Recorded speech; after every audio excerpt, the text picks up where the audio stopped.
Hi everyone, welcome to Unit 6, Week 2, Day 5. So we will be going a bit faster because this is our 5th day learning about variants of ah.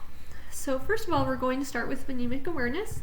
I'm going to say a word and we're going to break it apart into sounds. So pa, ah. 2. Fault, ah, t. 4. Small, s, ah, 4. Claws, k, s. 4. Taught, t, 3. Okay, I'm going to say a word, then I'll tell you to change a sound to make a new word. So I'm going to do this like we've done in the past. Fawn, and then you say fawn. Change f to ya, yawn, raw. Change to j, jaw, ball. Change b to mall. Okay, so I am just going to go 3, 2, 1 and have you read the word. 3, 2, 1, hawk. 3, 2, 1, walk. 3, 2, 1, launch.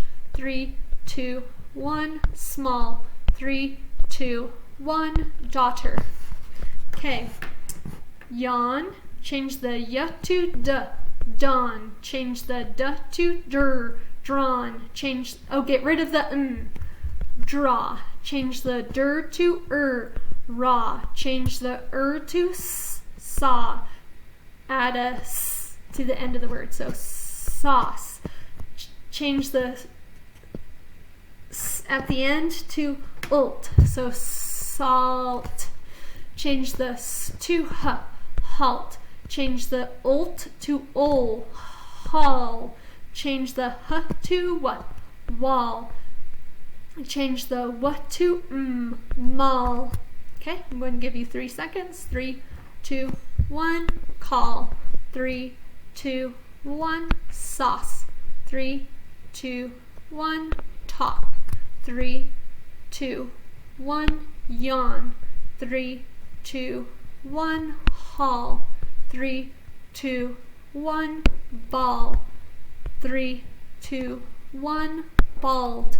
3, 2, 1, caught. 3, 2, 1, also.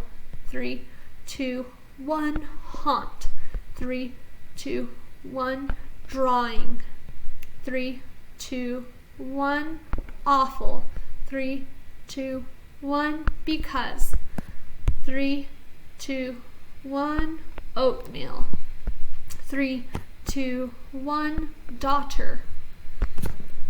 3, 2, 1, August. 3, 2, 1, auto. 3, 2, 1, always. 3, 2, 1, hallway. 3, 2, 1, sleepless. 3, 2, 1, join. 3, 2, 1, June. 3, 2, 1, shoot. 3, 2, 1, shout. 3, 2, 1, untrue. Okay, so here are some words. So 3, 2, 1, laundry. 3, 2, 1, stall. 3, 2, 1, pause. 3, 2, 1, salt. 3, 2, 1, claws. Now this pause right here, that's like an animal's pause. But if I said this pause, that would be like you turn off, you stop the TV for just a minute, or you pause the show. Okay, let's read our sentence. There is a fawn, that's a baby deer, and I think this means there is a fawn and a walrus at the zoo. Okay, so here's our story. We're going to be looking for my baseball coach. So here's some words we'll see. Was, about, hour, one, picture, don't, love, Okay, my baseball coach. My baseball coach is a big help. He shows me new things all the time. He also teaches me to not be rude or naughty. He is a super coach. When I caught my first ball, my coach was so proud. He even called my mother and father to tell them about the catch. His daughters play on our team, too. One daughter can hit the ball hard. The other caught a pop-up ball to win our last game. My coach taught me how to pitch. I can pitch fast or slow. My best friend comes to try and hit my pitches. I love to pitch. When I pitch, I just try to picture a small spot. Then I aim the ball at that spot. I don't always hit that spot. Oh well, I can just try more pitches another day. If I fall and get a bruise or a cut in a game, my coach will help me feel better. He helps me play the best ball I can. I love baseball. Okay, so once again, we're talking about vowel teams. So vowel teams stay together even when we're breaking apart a word into syllables. So let's find those. So AW, even though W is not, it's not a vowel, it's a vowel team because it sticks to the A.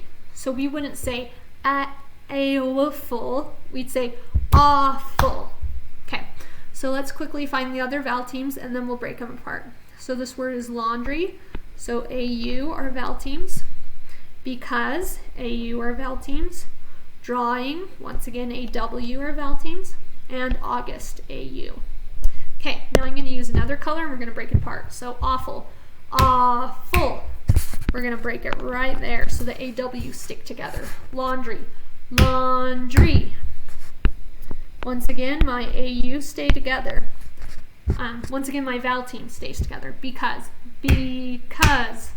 So here's B. We have cuz. AU stays together. Drawing. Drawing. AW. Oh, whoops. Stays together. And then last of all, I'll underline it. Oh, drawing. So right there. August. August. So we go here, but the AU are going to stay together because they're a vowel team. Okay, here are my high frequency words. Brother. This is a picture of Tom's brother Tim. Father. Jake's father and mother coach his baseball team. Friend. My friend and I love to play baseball. Love. My friend and I love to play baseball. Mother. Jake's father and mother coach his baseball team. Picture. This is a picture of Tom's brother Tim. Okay, so once more, this week we have been working on possessive pronouns. So we're going to work on finding those progressive pronouns in a sentence. Now let's say it says he or she or I. Those are pronouns, but they're not telling you that it's theirs. It has to be like mine, theirs, ours, his, hers. So I'm going to read this and then we'll find it. So the first sentence says, I went fishing with my mom and dad. If you said my, that is the possessive pronoun. It's telling you that this is my mom, this is my dad. Okay, let's do another one. We're just going to do the next sentence. Mom put her fish in a bucket. The possessive pronoun would be her. It's her fish. Okay, let's do another one. I caught a fish that is bigger than hers. The possessive pronoun would be hers because we're talking about somebody else's fish. Dad caught a fish that is bigger than mine. So this time, mine is the possessive pronoun. We're talking about my fish, basically. Okay, he is bigger than both of ours. Oh, sorry. His is bigger than both of ours. So his, what is his? The fish, his fish, here's his fish, is bigger than both of ours, both of their fish. So here are their fish, and his fish is bigger. So once again, my, her, hers, mine, his, and ours. Okay, what do pronouns take the place of? Pronouns take the place of a noun, person, place, or thing. What do possessive pronouns show? They show whose something is. Like, so like it tells you who it belongs to while using a pronoun. So it'd be your fish. That's a possessive pronoun because it's not saying your name. It's not saying John's fish. It's saying your fish if your name were John. Its house, our phone, their pizza. The toy is mine. So mine is talking about yourself. Possessive pronouns talk about who we're talking about, but using a pronoun instead of their name. So I wouldn't say it's John's toy. I'd say it's his toy. Or Jane's toy. It's her toy. Or if it's whatever your name is, whoever's watching this, blank toy. So it'd be your toy. So think of your name. So like for example, I'm Miss McKee. So instead of saying Miss McKee's toy, I'd say, if I was talking about your toy, it would be your toy. Sorry, that was a little confusing. What I meant is, okay, so let's say a kid is named John. So if I'm talking about John, I'd say that's his toy. Or I could say that's your toy. It's not mine. So possessive pronouns tell you who's talking. So the pronoun is, and then it tells you what's theirs. So it's hers. It's theirs.